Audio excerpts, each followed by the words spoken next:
আসসালামু আলাইকুম, শুভ দুপুর। আজকে আমি রান্না করব আমার খুবই ফেভারিট একটা ডাল, সেটা হচ্ছে পেঁপে দিয়ে ডাল। কারা কারা খেয়েছেন পেঁপে দিয়ে ডাল? আমার কিন্তু খুবই পছন্দের। পেঁপে আমি পছন্দ করি না, বাট পেঁপে দিয়ে ডাল খেতে খুব পছন্দ করি মাঝে মাঝে।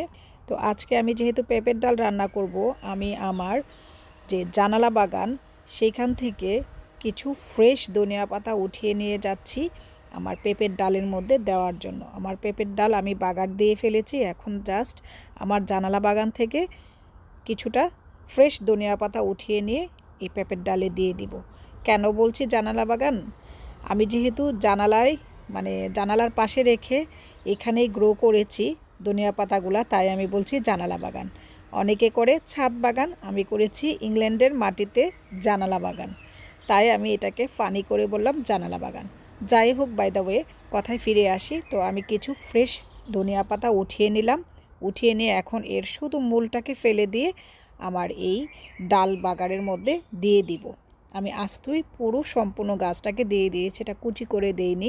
এটা দিয়ে কিছু সময় মিশিয়ে নিয়ে চুলাটাকে অফ করে দিই। আর এই পেঁপের ডাল আমার যে জানালা বাগান থেকে ফ্রেশ ধনিয়া পাতা নিয়ে খেয়েছি উঠিয়ে, এটার টেস্ট অসাধারণ।